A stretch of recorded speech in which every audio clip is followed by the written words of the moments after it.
Democrático. Saludamos de manera especial al presidente Álvaro Uribe Vélez.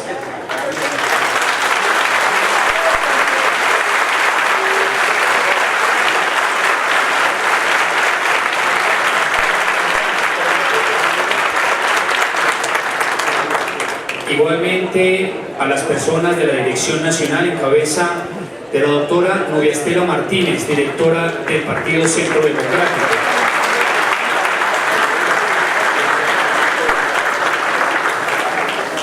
Igualmente a los precandidatos presidenciales que nos acompañan en la tarde de hoy, de manera especial a los senadores, a los representantes a la Cámara, a los diputados, a los concejales, no solamente de la ciudad de Medellín, sino de los municipios que nos acompañan.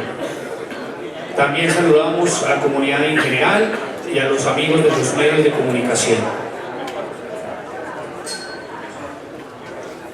Este es el primer foro nacional del Partido Centro Democrático, Foros por Colombia. La dinámica que vamos a desarrollar en la tarde de hoy es muy sencilla. En esta primera parte vamos a tener la ponencia de dos importantes panelistas que nos acompañan en la tarde de hoy.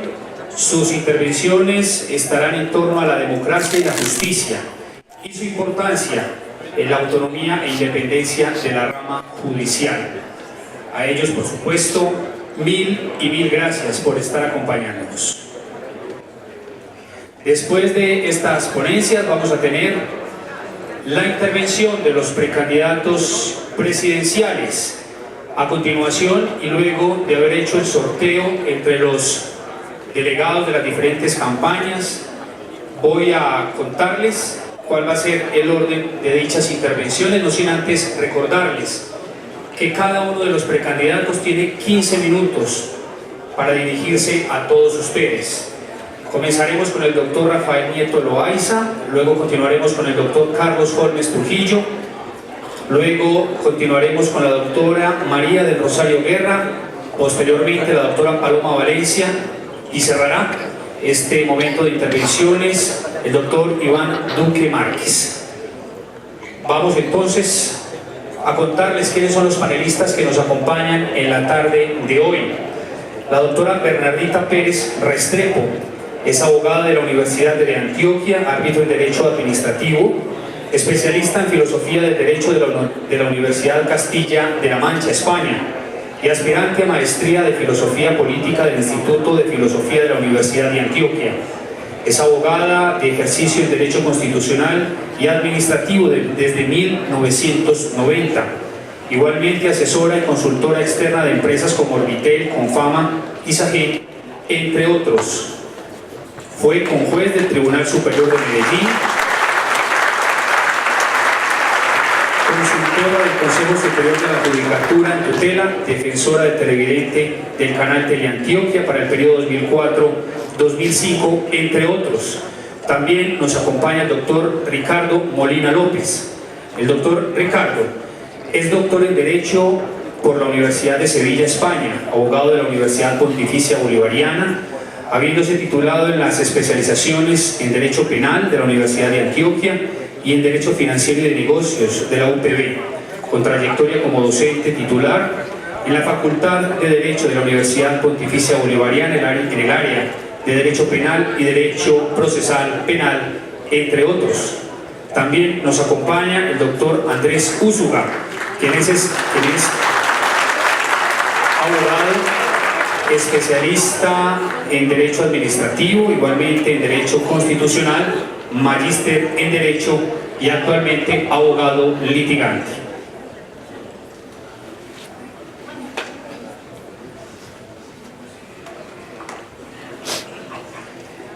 Les contamos a las personas que están aquí que también nos pueden ver a través del streaming.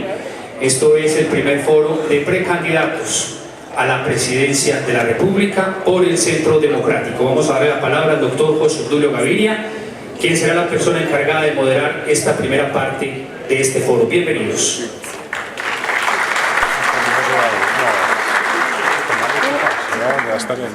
Escondido.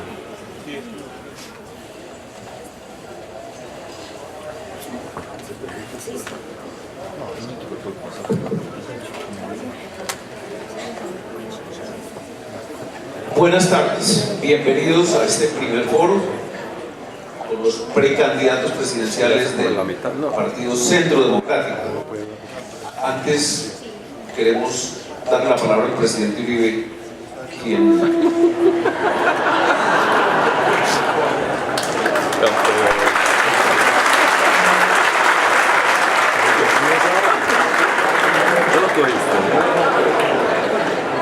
yo lo tenía muy cerrado. quien quiere hacer unas menciones protocolarias después de su poco protocolaria. Yo quiero agradecerle inmensamente a todos ustedes su presencia. Quiero agradecer a la señora directora del partido, a la doctora Nubia Estela Martínez, y al equipo que la ha apoyado para este primer foro en Medellín, encabezado por Claudia Bustamante y Marión Vázquez. Muchas gracias. Un aplauso.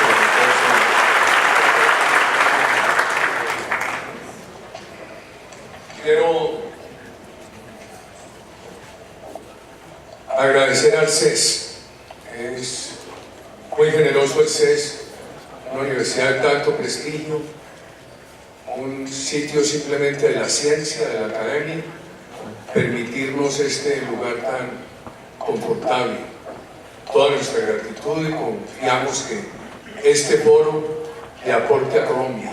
Es la única manera que tenemos de retribuir esta generosidad del CES. Por segundo, muchas gracias. Y quiero dar un agradecimiento muy especial a la doctora Bernardita Pérez, al doctor Ricardo Molina, al doctor Andrés Usu. Ellos como panelistas nos honran por sus calidades académicas, su ética, su trayectoria profesional. Quiero decirle a este foro que ellos son intelectuales, doctores del derecho, de un pensamiento independiente. Me veo en la obligación de advertir estos temas porque muy generosamente han querido contribuir al éxito de este foro. Quiero saludar a nuestros directivos. Aquí hay muchos compañeros de gobierno. Creo que mencionando a uno solo, todos nos sentimos muy honrados de su compañía. El doctor Francisco Santos Calderón, quien fuera nuestro vicepresidente, nuestro coordinador de la jefatura de debate del partido. Quiero saludar a los senadores, a los representantes, a los diputados.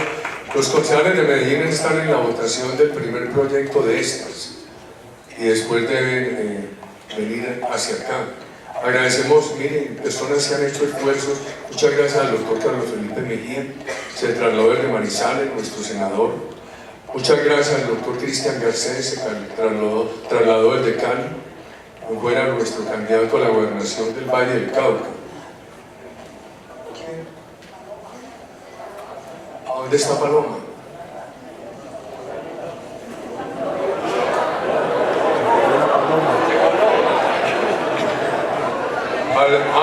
Al secretario del partido, al doctor Héctor Quintero Arredondo. Y quiero tantas personas que uno se siente muy feliz. Mire, el partido está en el trámite de honrar en los próximos días como director honorario permanente también a un gran colombiano, a Jaime Jaramillo Panessa.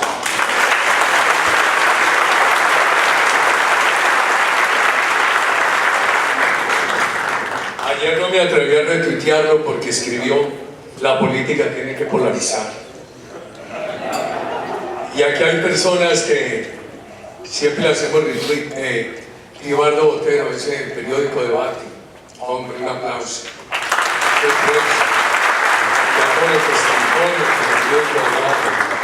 Y ahí veo permanentemente los escritos de doña Noris, de la doctora Cristina del Toro. Todos no terminaríamos ese esfuerzo que hacen por Colombia tan brillante. Quiero saludar con mucho afecto a nuestros precandidatos a la presidencia, la doctora María del Rosario Guerra de Mesa, Paloma Valencia, el doctor Rafael Nieto, el doctor Carlos Holmes Trujillo, el doctor Iván Duque Márquez. Desde aquí hacemos llegar un saludo lleno de admiración, de cariño al doctor Luis Alfredo Ramos y al doctor Oscar León.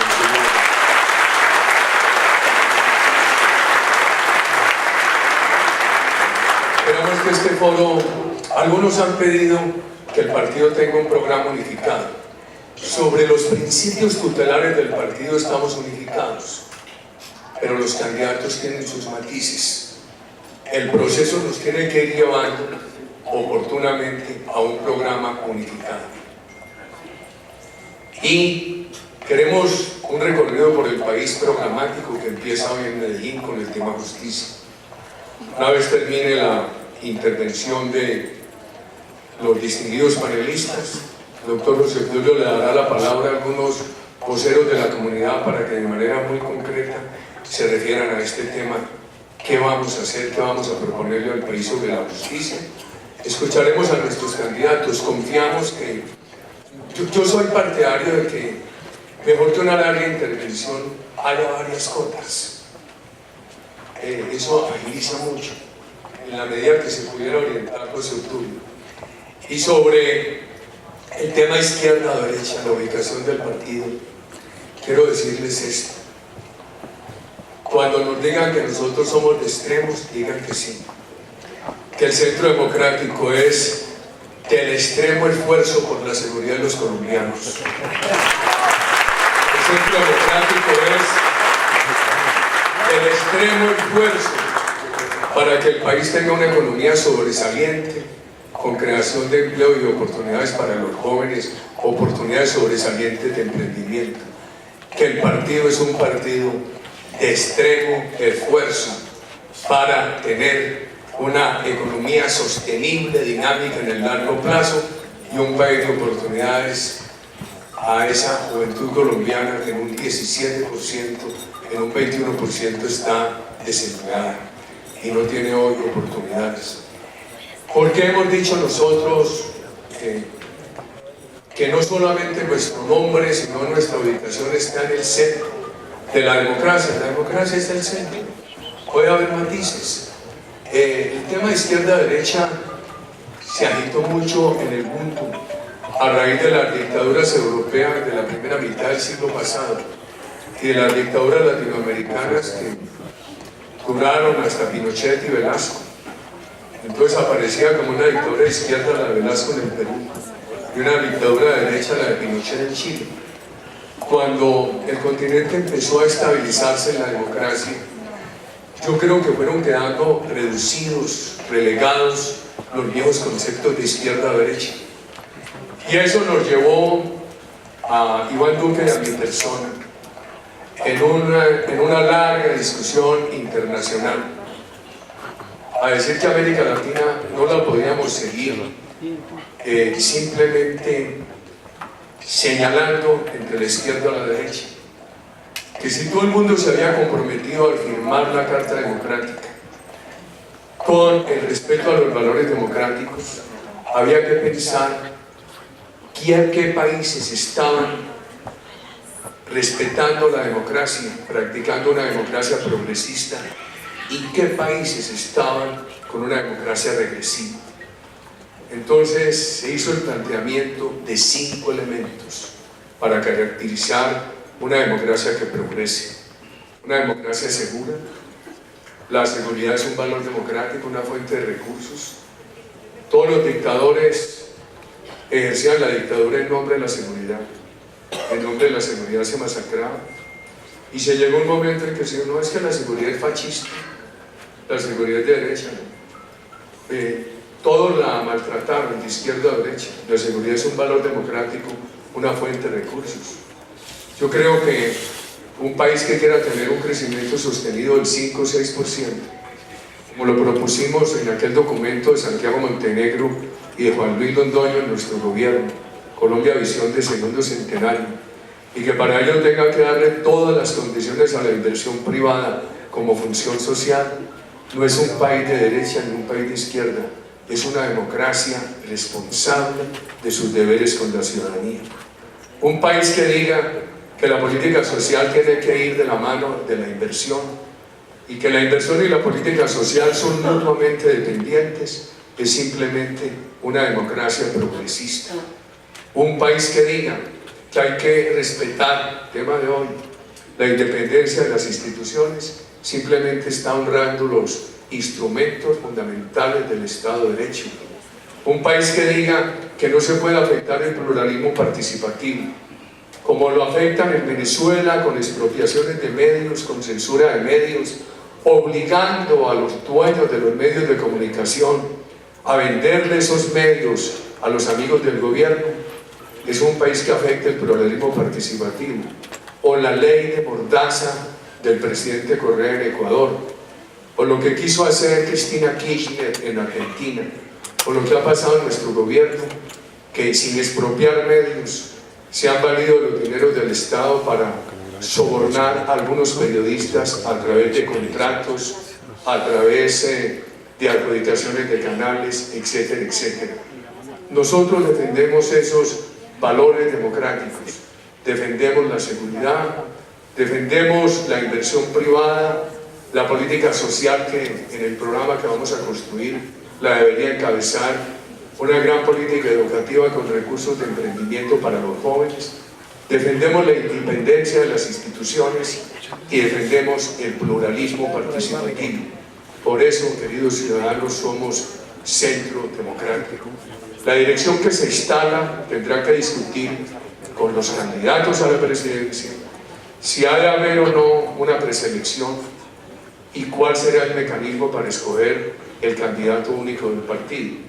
Por supuesto, como en estos días he recibido muchos mensajes y muchas llamadas donde nos dicen, las cuales nos dicen que hay que escoger rápidamente el candidato, pues la dirección tiene que hablar con ellos, mirar todas las circunstancias. Entiendo que la registraduría convoca a una consulta de los partidos en el mes de octubre, en el mes de septiembre, que el partido verá si se acoge a ella o no.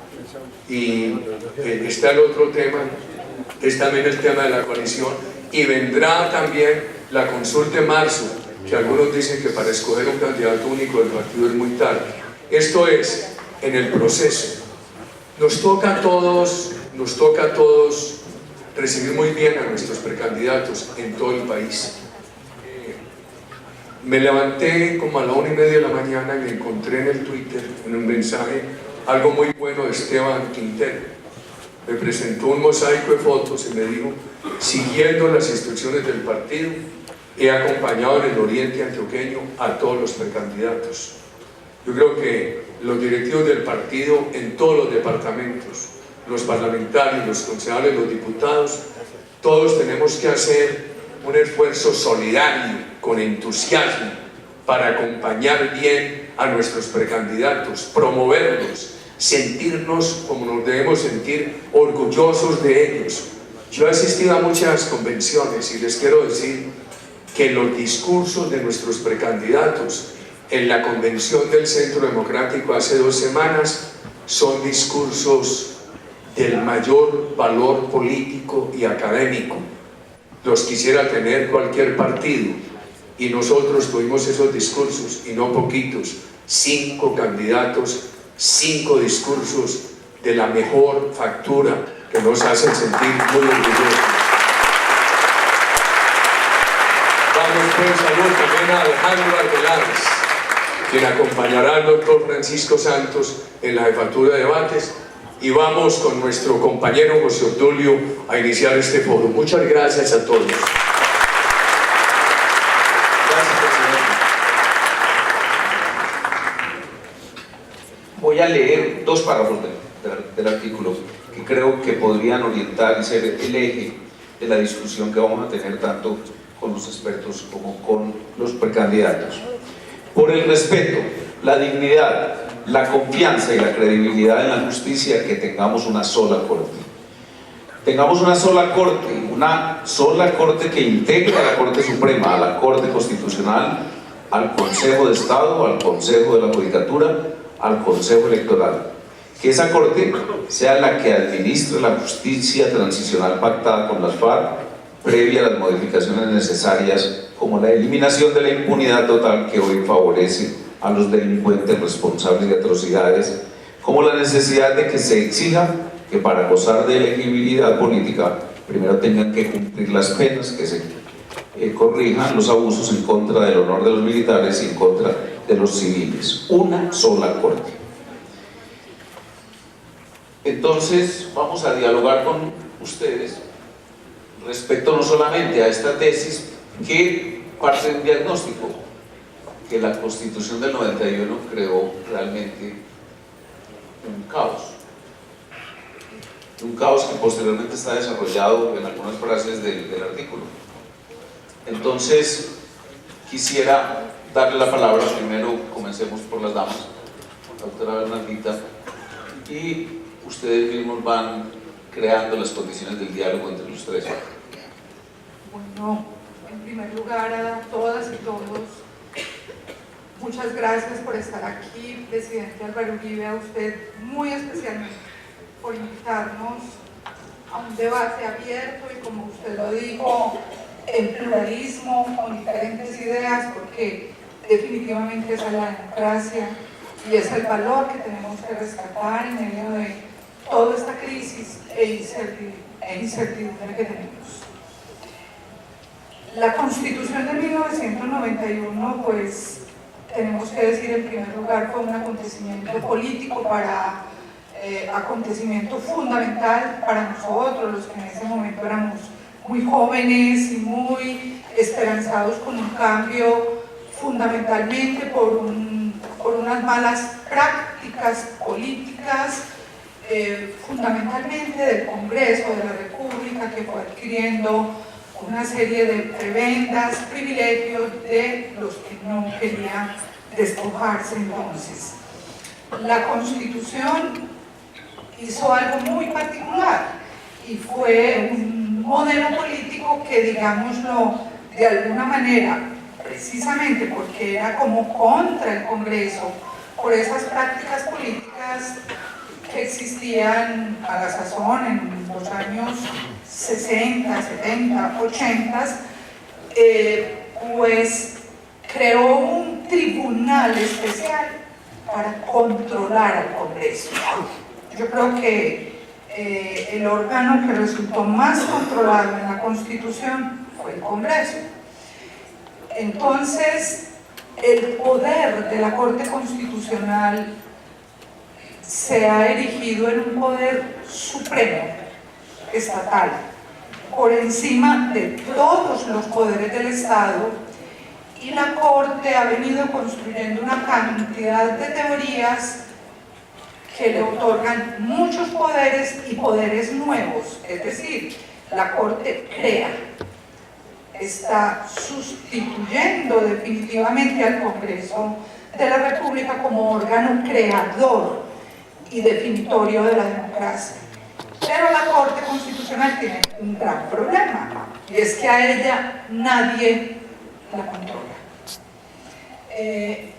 Para decirlo en palabras muy coloquiales, ese es el gran problema de la Corte Constitucional, y entonces, en medio de este gran poder de la Corte, hay otro problema que se ha generado con la rama judicial, que a mí me preocupa mucho y que lo miramos mucho desde la academia. Es que las Cortes tienen poderes electorales. Y definitivamente no entiendo por qué no hemos visto este tema con sensatez. Miremos en estos días la Corte Suprema de Justicia calculando cómo poner una terna. En la historia pasada pues tenemos precedentes gravísimos donde calcula, mueve burocracia, realmente hay que decirlo así, y las Cortes no pueden hacer tal cosa, de ninguna manera. Entonces, doctor José Obdulio, una de las primeras cosas en las que tendríamos que trabajar, y hay que trabajar desde donde hay que trabajar, desde el escenario político del Congreso, que es el hacedor y el configurador de la Constitución y del derecho. A las Cortes estamos en mora de quitarle los poderes electorales, que sean jueces, Es decir, quienes definan para los ciudadanos sus derechos concretos, pero no que actúen como órganos políticos. El escenario de la política es el escenario del pluralismo, donde cabemos todos, distintos, con diferente pensamiento, diferentes posturas para hacer acuerdos, en medio de la dificultad que significa hacer acuerdos entre los diferentes. Diría en primer lugar, para empezar, ese punto, las funciones electorales. Bueno, yo un poco intimidado con dos profesores míos acá también, pero bueno, la profesora sabe que yo he disentido respetuosamente al interior de las clases, pero hoy estamos absolutamente de acuerdo. Y en ese punto creo que es de lo más importante, y no es que tengan los poderes, sino que se los dio la Constitución del 91. Esa Constitución del 91 que le entrega esos poderes entró desde la Asamblea Nacional Constituyente, que creo que es donde hay que mirar qué fue lo que pasó ahí en esos 6 meses entre diciembre de 1990 y el 4 de julio de 1991, cómo es que esas dos cortes que existían para la época, solamente existía la Corte Suprema de Justicia y el Consejo de Estado, cómo es que ya esas dos cortes negociaron cómo iba a quedar esa rama judicial. Y efectivamente negociaron y quedó muy mal. De ahí nace el surgimiento de la Corte Constitucional, del cual pues yo no estoy en desacuerdo con ese nacimiento de ese Tribunal Constitucional. A mí me gusta la teoría que enseña de la Constitución austriaca, pero ahí también nace, y creo que era muy claro en la reforma del 2012, donde por ejemplo Centro Democrático no existía en el Congreso para ese momento. Esa reforma judicial del 2012 se cayó, y se cayó porque las redes sociales tumbaron esa reforma judicial a punta de presión. Tocó llegar al presidente de la República de Brasil corriendo de noche, e incluso cometen más cosas, porque el presidente termina llamando, en mi concepto, inconstitucionalmente a sesiones extras, y después casi que veta al constituyente derivado que es el Congreso. Entonces, todos esos temas, y sobre todo el electoral, son tremendamente peligrosos, pero también, y ahí sí voy a diferir de las posiciones que hemos tenido en clase con la profesora, a mí me parece que la gente y el común tienen que entender que la Corte Constitucional tiene un origen político, que las decisiones que toma son muy políticas, y que en ese orden de ideas, y ahí difiero más que la profe del señor rector de la Universidad Externado de Colombia, el doctor Juan Carlos Henao, que hoy ya está echándose para atrás de la postulación que le hizo al doctor Carlos Bernal Pulido. Creo que esa corte, esas 9 personas también tienen que tener algún tipo de equilibrio. Esto es, lo dijo en algún momento el doctor Juan Carlos Henao, es que a la Corte Constitucional no puede llegar godos o no pueden llegar conservadores. Entonces empieza uno a preguntar, ¿cómo así? Entonces lo que se requiere es que solamente lleguen gente con pensamiento absolutamente liberal.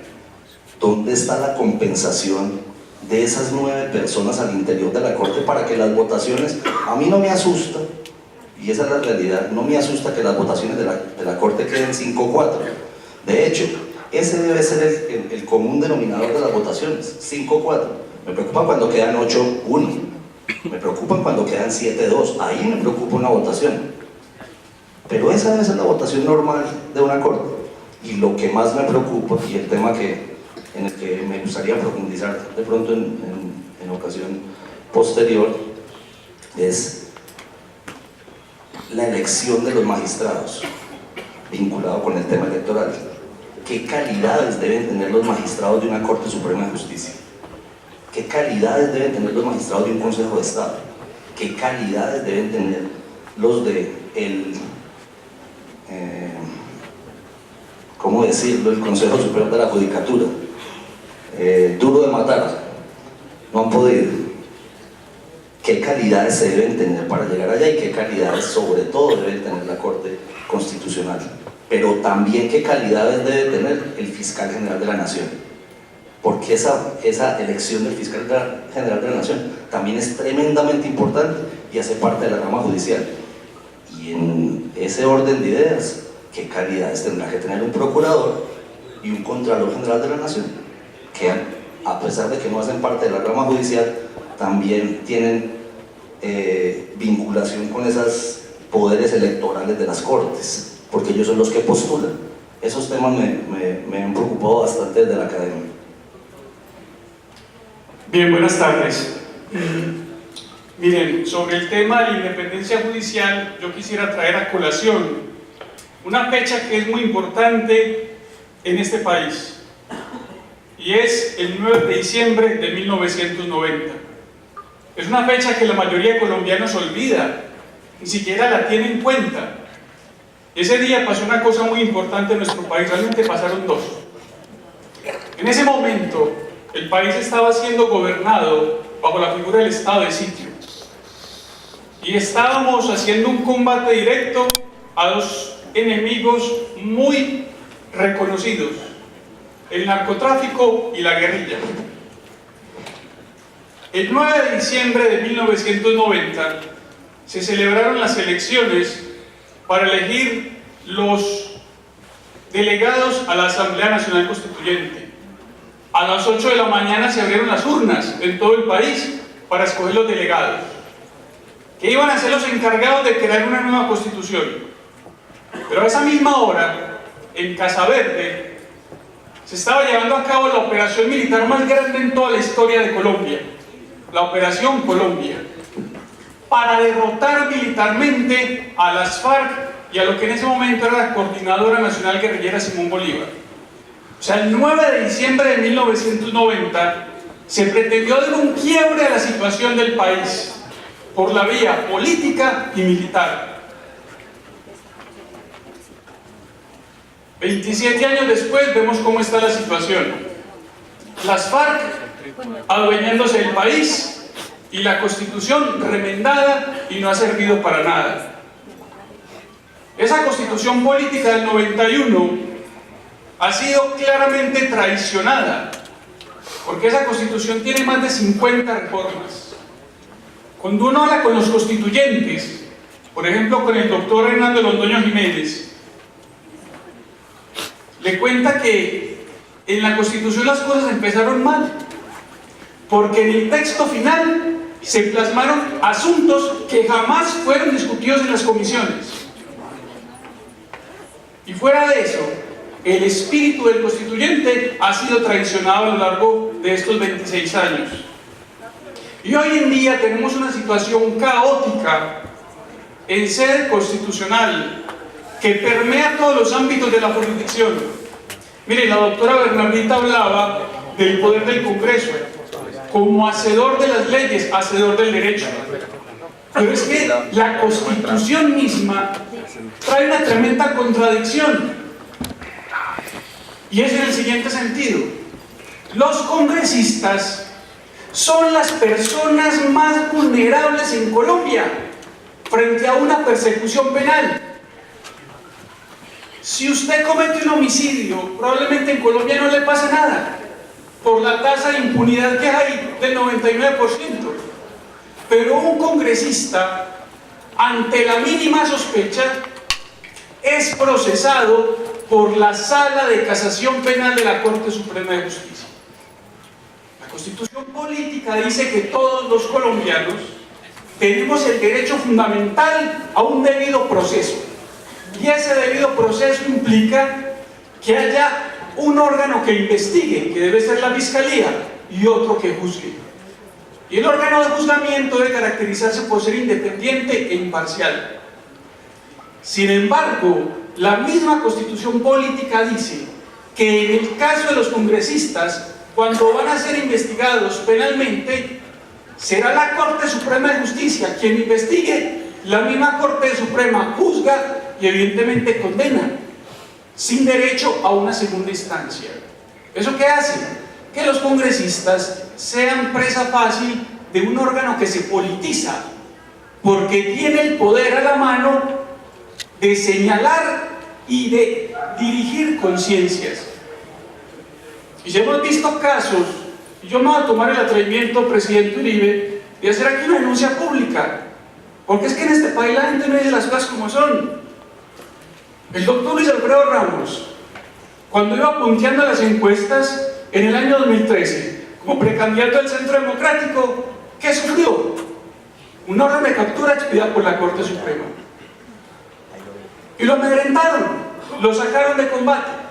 Entonces, esa es la forma en que se politiza la justicia, en que los jueces dejan de ser independientes e imparciales y toman partido, y bajo el auspicio de una neutralidad terminan tomando decisiones a favor de ciertos intereses. Y se supone que la constitución política es un referente de civilidad. Eso es un gran engaño. La constitución política, tal cual está hoy, es un tremendo foco que genera que desde la estructura misma la justicia no sea independiente e imparcial. Y una justicia que no sea independiente e imparcial no es justicia, es un remedio de justicia.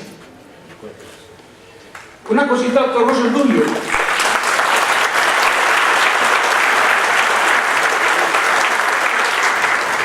En el régimen nazi, cuando los nazis llegan al poder, lo primero que hacen es cambiar el ordenamiento para perseguir a quienes querían perseguir. Un jurista muy destacado, el profesor Radbruch, filósofo del derecho, decía: no importa lo que haga quienes estén en el poder, lo importante es que queden jueces. Y decía: todavía quedan jueces en Berlín. Lastimosamente la constitución política no nos permite decir lo mismo, porque aquí ya los jueces desaparecieron y están fallando de conformidad con sus propios intereses. Yo sintetizaría la intervención de los tres expertos en que la Constitución del 91 hizo lo contrario de la Constitución norteamericana. La Constitución norteamericana es la simplificación genial y dice: se deposita el Poder Judicial en la Corte Suprema de Justicia. Y posteriormente, o seguidamente, dice: los jueces estarán en sus cargos mientras tengan buena conducta. Es decir, hay la figura de el juez vitalicio.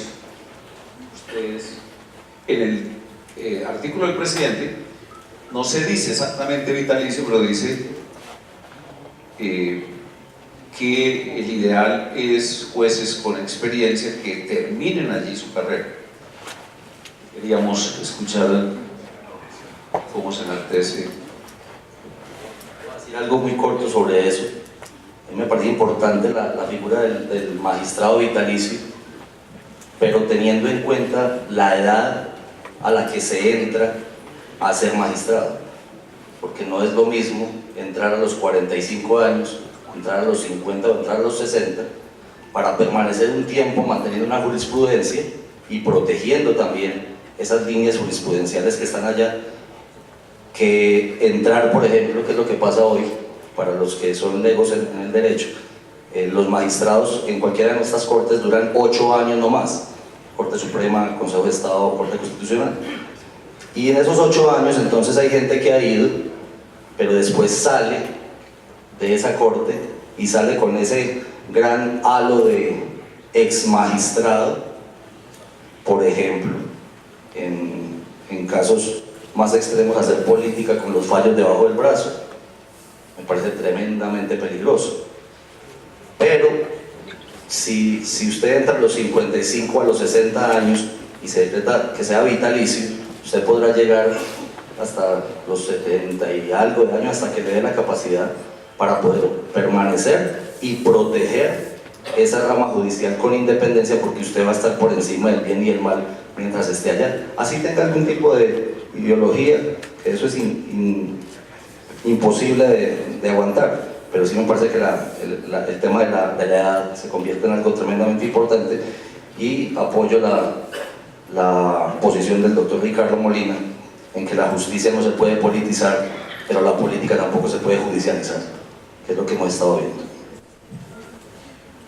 La política es la política. El escenario de un órgano parlamentario, de un congreso, es esencialmente la deliberación democrática. Personalmente quiero, como en medio de todo esto, mencionar un poco la decisión de la Corte Constitucional de la semana pasada, porque hoy ya salió el comunicado de prensa, hoy por la mañana, donde menciona las razones de la decisión.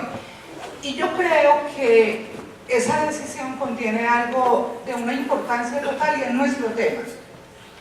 Democracia y poder judicial.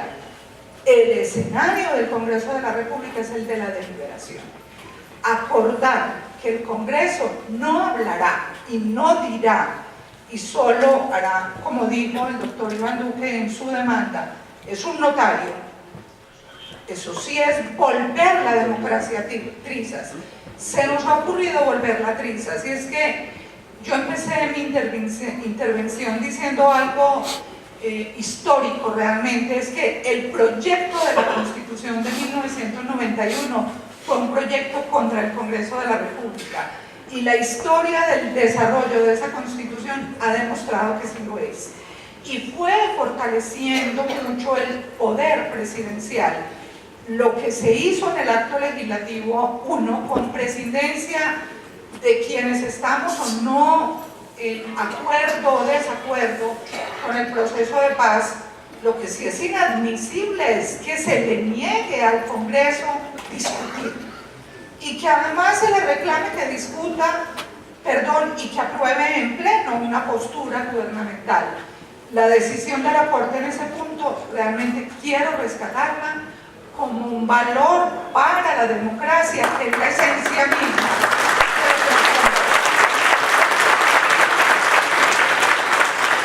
Con presidencia de lo que venga, porque rescato la frase napoleónica, que eso va a tomar más tiempo, mejor. Es que en la política y las grandes decisiones de Estado no se toman en caliente. Entonces me voy a referir a la propuesta que nos hace el doctor José Obdulio, justamente, ese paradigma del modelo norteamericano. Desde la antigüedad, esto es de los persas, que lo tomaron en la Revolución Francesa, hay que tener dos ámbitos de discusión en la deliberación democrática: que los jóvenes propongan, lo que se llamaba históricamente la Cámara de Representantes, que ellos propongan, pero que decidan los ancianos.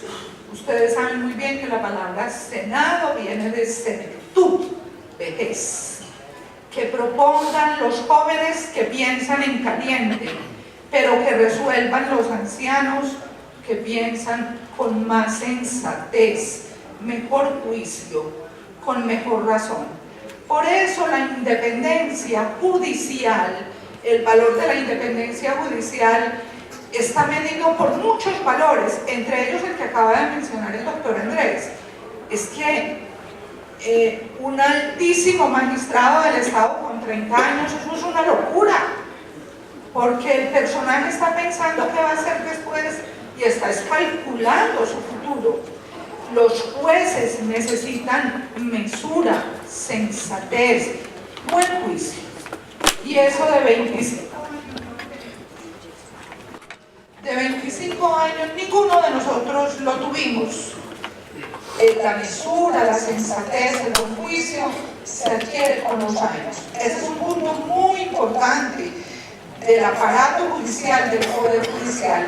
Y una cantidad de cortes resolviendo cosas contrarias no solamente le cuesta inmensas sumas de dinero al poder estatal, sino que produce decisiones contradictorias. Y los ciudadanos a quien nos atenemos, es lo que nos pasa en este país. ¿Y a quién le oigo? A la Corte Suprema, al Consejo de Estado, al Poder Constitucional. Hay que oírlo. Esto lo tenemos que revisar, y que entonces, como aquí estamos en propuestas preelectorales, este es el escenario preciso para discutir estos temas. Hay que proponer una seria modificación al Poder Judicial. Y voy a cerrar con esto. Los gringos decían, el Parlamento tiene la deliberación, el Congreso tiene la deliberación, tiene la bolsa, maneja el presupuesto. El Ejecutivo tiene la espada, esa es la simbología que ellos hacían, y el juez la razón. Es lo último que se debe decidir en el Estado, la razón. Después, de los otros poderes. Ese es un asunto muy importante. Quisiera decirte, Bernardita, que muy pertinente tu aclaración sobre el carácter del Senado y el origen de la palabra. Seno, anciano, en el régimen santista se confunde con seno.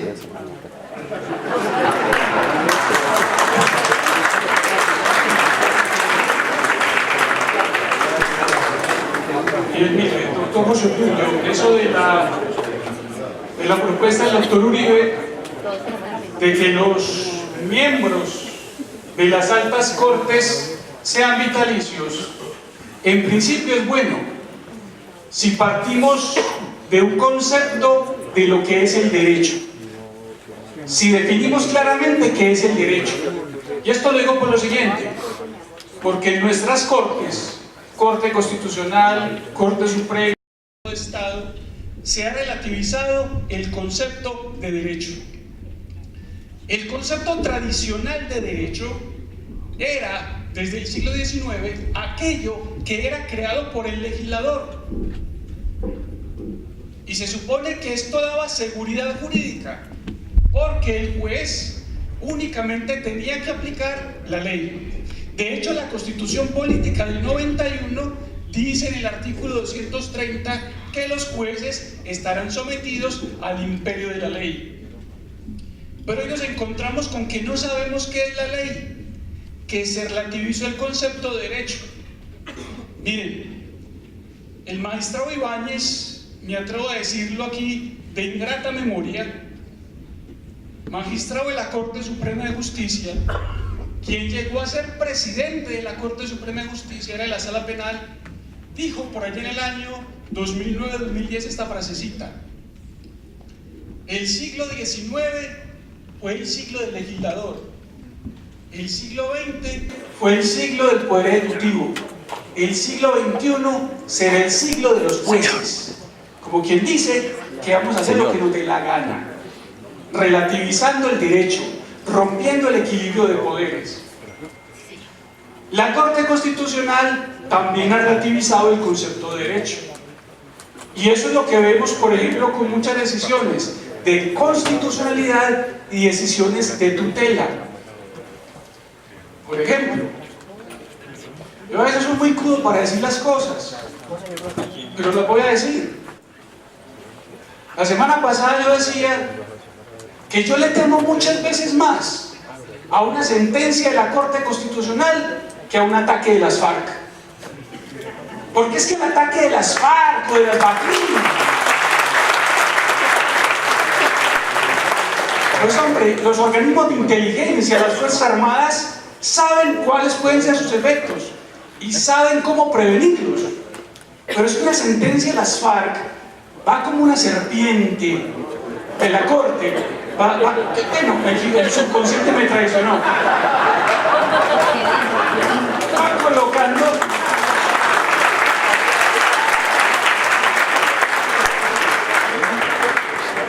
Va colocando por allí como la serpiente sus huevitos y uno no sabe. Mire, en este país el problema de la relativización del concepto de derecho es que la Corte nos ha enseñado que no tenemos límites, que un niño puede hacer lo que quiera, que cualquiera puede hacer lo que quiera. Decía las FARC de la JEP, esas todavía no han salido. Y la vida en sociedad implica límites. Si no hay respeto a los límites, no hay nada. Los límites se aprenden en la familia y en el colegio. Pero cuando la Corte dice que un niño es intocable, que el papá no lo puede corregir, que un niño puede hacer lo que le dé la gana, que en el colegio puede ir vestido de niño o de niña, con el pelo verde, sin pelo, con ropa o sin ropa, llegar borracho, que un cirujano puede llegar borracho, que un conductor del metro puede llegar borracho, drogado, sí, eso no hay problema. Los efectos de las sentencias de la Corte son muy nocivos. Y es porque han relativizado el concepto de derecho. Dicen, no, es que ya el derecho, los jueces no aplican el derecho, los jueces lo crean. ¿Y entonces qué ocurre? Que usurpan el poder del legislador y el derecho es cualquier cosa. Y cuando el derecho es cualquier cosa, todo vale. y nos alejamos de la civilidad y entramos a la selva. Entonces, en conclusión, magistrados vitalicios sí, pero que sean autoridades jurídicas, que llegar allá sea un mérito y no un premio por favores. Y la semana pasada yo escuchaba que este señor Enrique Santiago, que aquí le dan el tratamiento de doctor, y no creo que sea doctor, estaba hablando con Darío Arismendi el jueves en la radio. Y a este lo trataban de doctor, lo enaltecían. Y una vez, señorita de la mesa de trabajo de Arismendi, suelta esta perlita. ¿Cómo es posible que Carlos Bernal Pulido, que fue tratado por el presidente, lo haya traicionado? Claro, pareciera ser que lo colocaron allá en Mandadero de firmón para abarcar lo que hacen los firmones. Magistrados así vitalicios es la perdición total de una sociedad. Magistrados vitalicios sí, pero que sean autoridades jurídicas y con garantías de seriedad en la aplicación del criterio recto para decidir los casos, que eso es lo que se llama jurisdicción. Muchas gracias, doctor Úrsula. Presidente, yo creo que es el momento entonces que usted conecte este primer ejercicio con el próximo, que es el de los precandidatos. Yo quisiera preguntarle a los panelistas lo siguiente. Uno encuentra en los estudios de opinión en Colombia dos preocupaciones que le generan a la opinión pública una imagen negativa de la justicia y que ha cambiado sorprendentemente. Cuando mi generación estaba joven, José Obdulio y mi persona estábamos en las bancas de la universidad, había un respeto reverencial por las cortes. Eso se ha perdido bastante. Y uno encuentra en sus estudios de opinión que los temas que más pesan son la politización y las demoras. Unos sectores critican mucho por la politización, otros por las demoras. Tal vez el doctor Úrsula dijo muy claramente que al juez no se le puede quitar la ideología política. Pero si, tal vez lo dijo el doctor Molina, el juez tiene que actuar en el contexto del derecho, en el texto de la norma. Los veo identificados a ellos.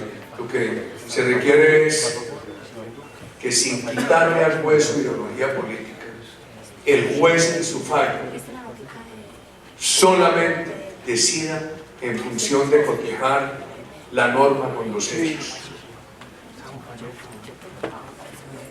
Eso podría ayudar con la llegada de unos magistrados a las altas cortes ya de cierta edad para arriba, 55, 60 años, que no estén llegando allí a buscar de las altas cortes un trampolín, sino que sea la meta de llegada de un largo ejercicio en la judicatura, en la academia, en la investigación. Por supuesto que tiene que haber condiciones de remoción, etc. Pero quería preguntarles, en el otro extremo, en el juego, ¿qué se debe hacer? Y muchos preguntan si algún nivel de jueces podría ser de elección popular. Algún nivel de jueces. Y el otro tema allí es, se pensó siempre que con el sistema penal acusatorio, y el gobierno nuestro le tocó sacarlo adelante después de que lo había presentado inicialmente el presidente Pastrana. Se iba a reducir el costo de la fiscalía, iba a haber un sistema más garantista, iba a haber menos impunidad. No ha ocurrido. ¿Qué pensar en ese tema? ¿Qué opinan ustedes, estimados panelistas? Y el tema de las demoras. El país introdujo el procedimiento oral en el proceso penal, después en el laboral, ya está en el civil también, José Antonio. Nosotros lo alcanzamos a introducir en el laboral, ¿no? ¿Y qué evaluación hacen ustedes de ese tema, estimados panelistas? José Obdulio, pudiéramos empezar la parte de los candidatos que se integren con los panelistas en esto. Ellos han hecho ya unas menciones a la sentencia reciente de la Corte, una reacción de nuestros candidatos sobre esto y una réplica de los panelistas. Quisiera darle un elemento gráfico, presidente, respecto a la personalidad de los actuales jueces, por ejemplo, de las altas cortes. Todos tienen tarjeta diamante en Avianca. Lo que estoy diciendo es que son viajeros. Todos tienen ese elemento curioso de ausencia de sus despachos. Bueno, presidente, yo le soy sincero, yo litigo actualmente ante la jurisdicción contencioso administrativa y ante una jurisdicción que me parece tremendamente peligrosa. Me voy a atrever a decirlo aquí, que es la jurisdicción esta nueva de tierras, de justicia y paz, que está teniendo que ver con tierras. El tema es tremendamente crítico. Allá hago mi ejercicio profesional y eso ha venido funcionando bien, al menos donde yo litigo. Pero en cuanto al tema penal, se lo debo al penalista, que es mi profesor Ricardo Molina. Yo quiero hacer una mención sobre lo que usted dijo, y es específicamente porque pues en las otras cortes no da para eso, pero en la Corte Constitucional sí hay un tema que es tremendamente importante, y es que lo hago para todo el auditorio y también para los candidatos: qué pensar de lo que viene pasando, por ejemplo, cuando la Corte Constitucional se abroga las condiciones del legislador por ser legislador negativo en protección de las minorías, como fue diseñado el Tribunal Constitucional en el sistema de frenos y contrapesos. Pero entonces, ¿qué decir de si usted, señor legislador, y aprovecho que ustedes no son senadores, que también hay candidatos que son congresistas, si usted, señor legislador, no legisla en cuanto a este tema, entonces yo decido legislar por medio de una sentencia de constitucionalidad?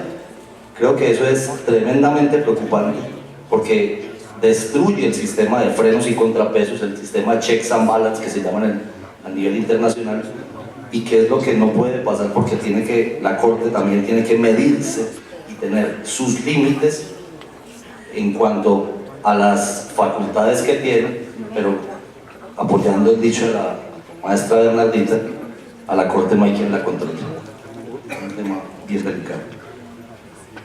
En primer lugar, me voy a referir a la demora judicial.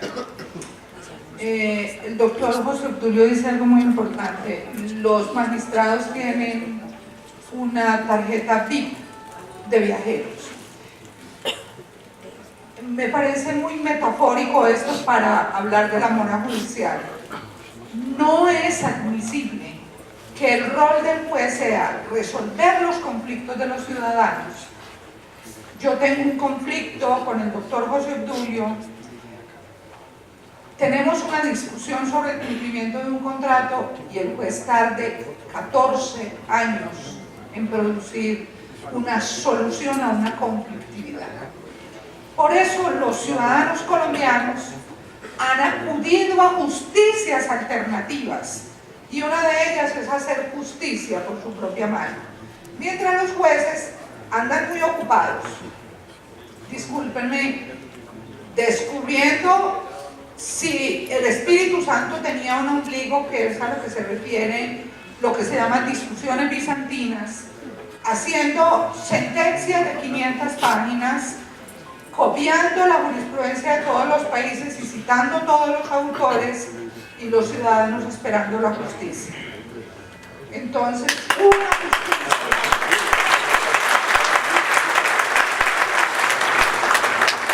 una justicia inoportuna no es justicia. Entonces los ciudadanos tenemos que acudir a otros modos de solución de conflictos, y el Estado tiene que evitar a toda costa eso, porque esa es la razón de ser el juez. Entonces, sobre ese punto es inadmisible lo que sucede. Y en el otro punto, precisamente recabando sobre la independencia judicial los jóvenes viejos, los jóvenes maduros, yo quiero insistir en un punto que me parece sencillo y elemental. Es que el juez tiene un lugar muy claro. Yo, cuando estudié Derecho, doctor Álvaro, el respeto por el juez era reverencial total. No así el respeto por los legisladores y los políticos. De hecho, hemos dicho usualmente, a mí no me gusta la política. Y es una palabra casi de uso peyorativo, pero el respeto al juez era total. Yo era muy optimista con la Corte Constitucional, yo tenía ese gran optimismo los primeros años. Cuando empecé a leer ciertas sentencias donde la Corte va inventando cosas, yo empecé a preguntarme, ¿y esto quién lo va a controlar? O sea, ya lo definió la Corte y nunca nadie lo había dicho, y entonces, ¿esto qué? Y cada vez es más, entonces me volví para el ámbito del legislador democrático. Andrés, que a mi alumno le consta que yo hoy defiendo profundamente al Congreso de la República. Por eso, para enlazar con el otro tema, defiendo la decisión de la Corte de que hay que deliberar en el escenario que hay que deliberar, donde es difícil sacar una decisión. Es que es una metáfora muy simple. Pongamos a hablar de libertad de cultos a un ateo, a un católico, a un evangélico, a ver qué decisión se saca entre los tres. La decisión que sale de allí es interesantísima, ¿o no? Por la diferencia, pero no así de una corte. Entonces hay que rescatar ese ámbito. Los jueces están para resolver los conflictos y la Corte para revisar, la Corte Constitucional hasta hoy, para revisar que las leyes se ajusten a la Constitución, pero en eso me auno a los dos panelistas. Creo que finalmente estamos pensando lo mismo, no para inventarlas. A la Corte no le corresponde eso. Mire,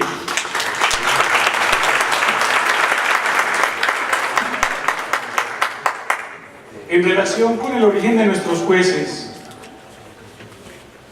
hay unos factores internos y externos que nos ponen a pensar. Entre los factores externos, pensemos en el siguiente. Aquí en Antioquia, hasta hace 20 años, había 4 facultades de Derecho. La Facultad de Derecho, la de Antioquia, la Bolivariana, la Medellín y la Autónoma. Y ser abogado era un privilegio. Y abogado no era cualquiera.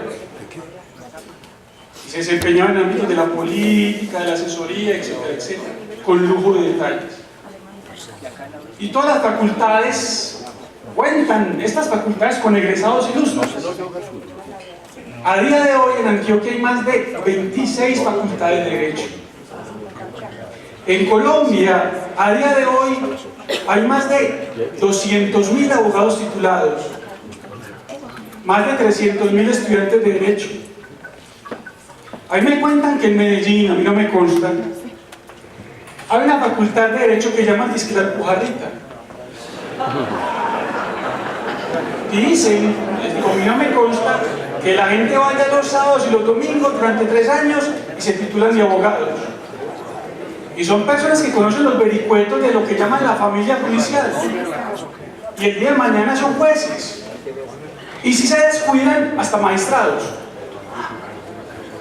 Entonces, eso nos da una imagen de los jueces que tenemos. El juez tiene que ser una autoridad académica, pero una autoridad moral.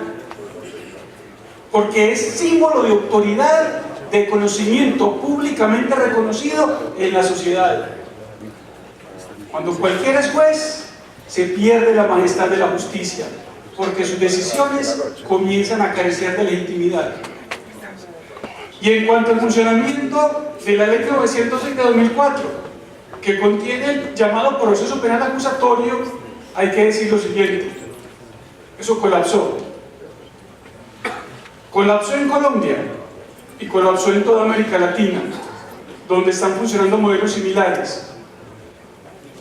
En Colombia, el nivel de impunidad con esta ley de procesamiento penal es más del 95%.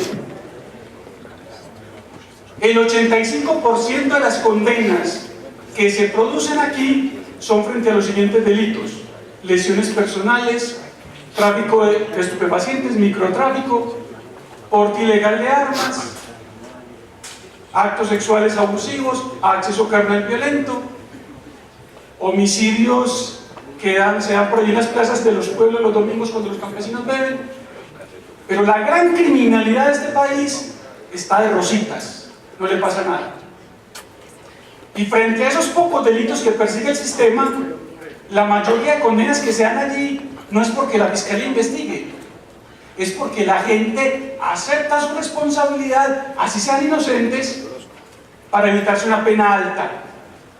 La gente sabe que una defensa cuesta mucho, que demora mucho tiempo, que la salida menos mala es aceptar responsabilidad penal en las primeras de cambio para obtener una rebaja.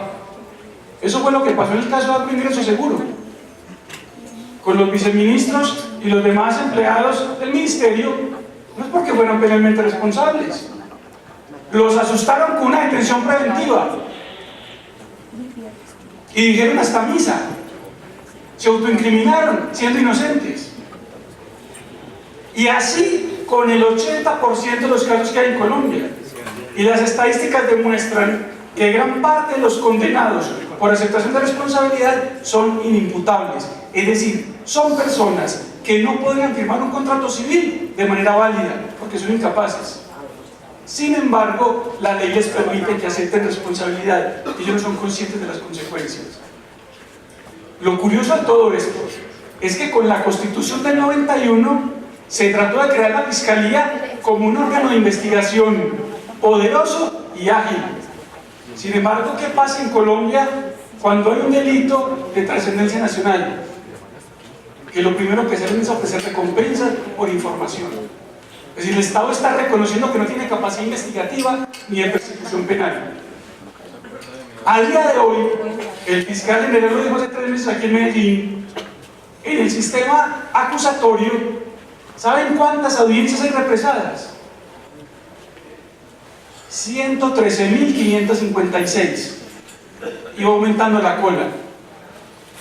Ahí me contaban que mañana otra vez a sonar el Valparo y que mañana deciden si es indefinido o no. Así que justicia va a haber. ¿Qué pasa con eso? Que el Estado no le da respuesta al conflicto cotidiano, al conflicto entre vecinos, y ese conflicto se fracciona y va creciendo. Como decía la doctora Bernardita, es lo que posibilita el surgimiento de justicias paralelas, de bandas criminales, de combos, de milicianos, de oficinas de cobro, etcétera, etcétera. Y el Estado pierde legitimidad. Y el Estado cada vez entonces se va reduciendo porque no da la respuesta que el ciudadano pide y los pequeños paraestados van creciendo. Así pues que el tema de la justicia es muy complejo e implica repensar de fondo todo el asunto, pero con la conciencia de que un Estado tiene que ser fuerte para monopolizar el uso de la fuerza y entrar a resolver con jueces legítimos en derecho los conflictos que la sociedad le demanda. Si me permitieran una pregunta para una respuesta muy corta, porque nos acosa ese aparatito. Los sistemas de conciliación en Colombia han servido, las casas de justicia, etc. Por supuesto, hay que masificar más la conciliación, como indudablemente ha servido el sistema, ¿cómo se llama? El sistema, no, la oralidad. Entonces ahora hay una gran discusión. ¿Hasta dónde se puede avanzar en el sistema arbitral? Porque también hay una gran oposición que dice que el sistema arbitral no puede ser sustituto de la justicia. ¿Quién quiere contestar esa pregunta de ustedes? Mire, señor presidente Uribe, la conciliación en materia penal, y no solo la conciliación. En materia penal hay otros mecanismos alternativos de solución, como la suspensión del procedimiento a prueba, la mediación, la indemnización integral y algunas causales del principio de oportunidad, que implican salidas alternativas, donde hay esto es un verdadero encuentro entre víctima y victimario. ¿Qué pasa en la práctica? Que la Fiscalía, por ejemplo, no ha reglamentado la mediación, es inaplicable, esto genera congestión. ¿Qué pasa con la conciliación? Que muchas veces la distorsionan y la malinterpretan. Hasta usted fue malinterpretado la semana pasada con una conciliación ante la Corte Suprema. Tengo entendido que usted concilió con unas señoras que lo habían denunciado por calumnia. Usted comparece, porque es que la ley dice que están llamados, querellantes y querellados, si a bien lo tienen, no es obligatorio a comparecer. Hubo una conciliación, ¿y qué es lo que informan los medios? Presidente Uribe concilió por obligación. Pero usted conoció el Twitter mío. En el Twitter mío, eso lo vio el periódico El Tiempo, y les dije, a mí me honra mucho ser obligado por las madres de Soacha. A ustedes, señores del Tiempo, les debe dar mucha vergüenza ser obligados por el terrorismo.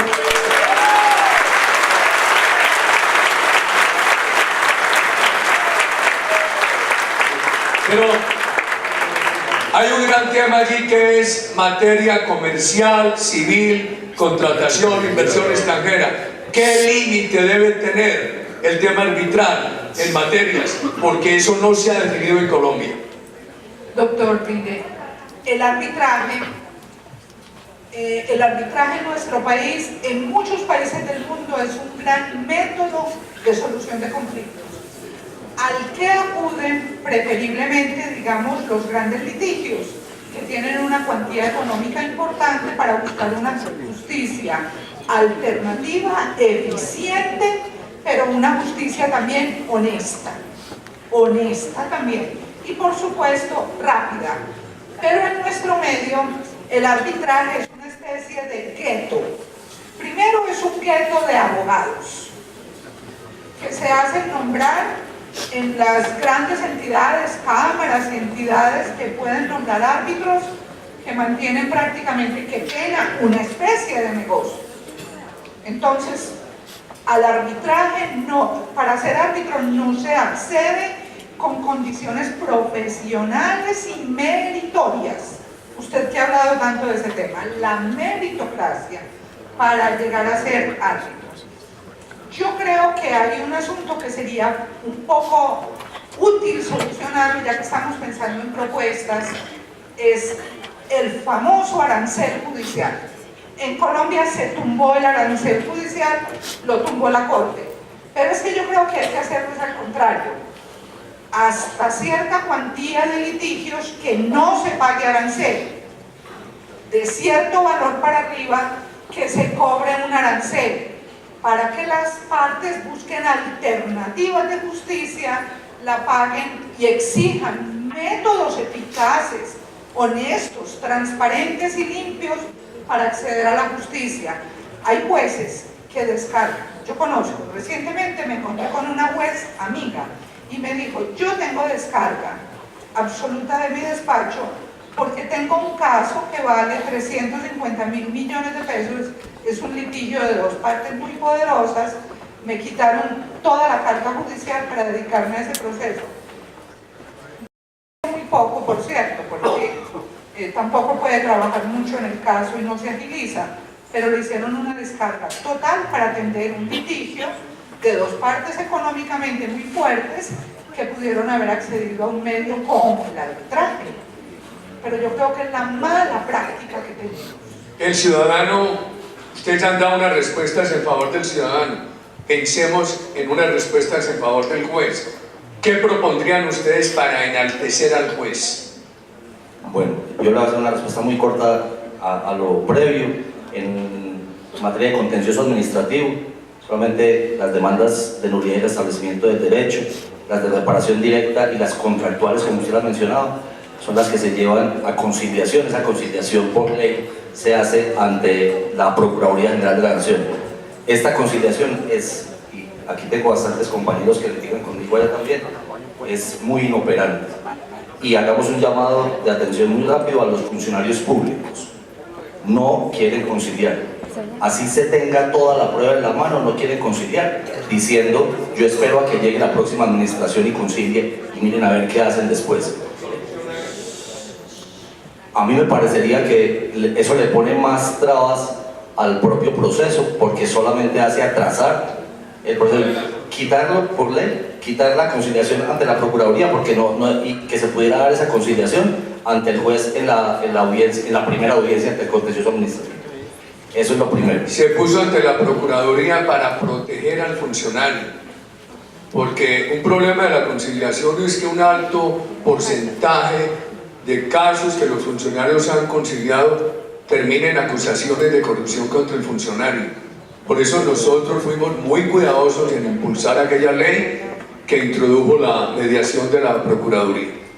Sí, presidente. Y quiero hacer también un recorderis en su gobierno. Yo no sé si estaba el ministro Londoño, hizo una propuesta de una ley de arbitraje muy buena. Esa ley no pasó, pero esa ley creo que hay que volverla a retomar y hay que volverla a presentar, porque era muy necesaria para una cantidad de litigios que están pendientes de eso. ¿Cómo enaltecemos al juez?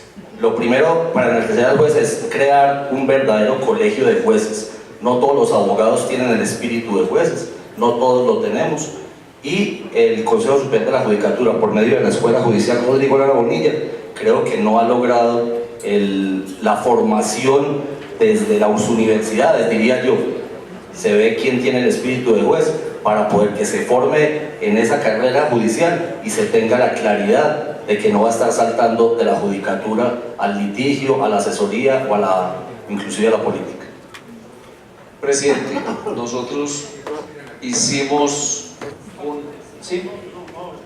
un trabajo que en los modernos artistas se llama telonero. Introdujimos, ambientamos los temas y yo creo que los protagonistas y los ídolos de nuestro partido, los 5 precandidatos, van a satisfacer muchas de sus preguntas y bajo su coordinación. Muchísimas gracias. Agradecemos de manera especial